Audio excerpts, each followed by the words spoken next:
Hi, I'm Bei-Er, and welcome to the world of virtual reality. Now when we think about virtual reality, what do we see? Does a visual come to your mind where a person wears a heavy helmet along with several cables attached? Are you someone who passes his days thinking about the adventurous and exciting world of computer simulations? Or are you one of those people that are totally fascinated by what Neo and Morpheus were so serious about in the Matrix? The first concept of a virtual reality world came to life in 1962 in the form of the Sensorama machine that used the senses of vision, sound, balance, smells, and touch to simulate its world. Dubbed the Experience Theater, more than Heilig's work came to an end when the machine could not receive a patent. Fortunately, enough of this project was completed that it established the foundations of further virtual reality worlds.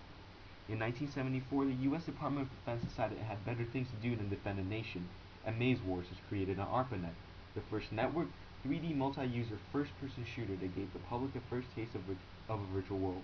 In 1978, MUD, a multi-user dungeon icon, was released as a text-based game, and though it was not 3D, it was able to be played by anyone, thus cementing the definition of a virtual reality world, a computer program that puts a real person into a surreal and sometimes 3D world. Today's virtual reality world is populated by the digital extent of the modern era, with games and online simulations available for everyone across the world.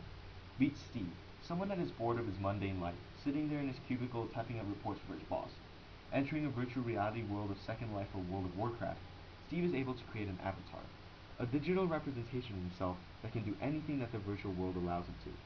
Through his avatar, let's call him Bob, Steve is able to explore a new world with a full degree of interaction as if the virtual world was the real world. In fact, Bob can even do things Steve can only dream of doing, and thus Steve is able to live out all his dreams and ambitions through Bob. Bob can hold the jobs or do the activities that Steve has always wanted. Fly a plane, go deep sea diving, or even just sit around and drink. The world of virtual reality so closely mirrors the real world that people sometimes start a new life in these virtual worlds, most commonly in the famous one of Second Life. In this world, there is not only a virtual economy, but also virtual property and virtual education that affects the real world. The virtual economy of Second Life incorporates a part of the donations and fees that it collects from the players, and virtual property can be bought and sold only through monetary transactions that occur in real life.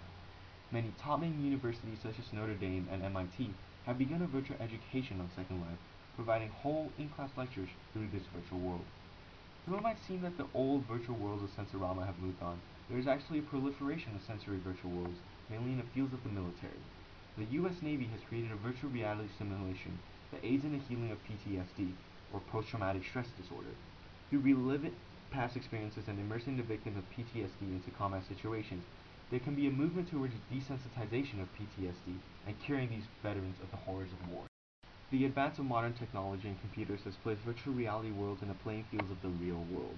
From affecting real-world economy and education to social relationships with real people, virtual worlds have taken a large leap forward from the past text-based images and 3D games of the United States Department of Defense.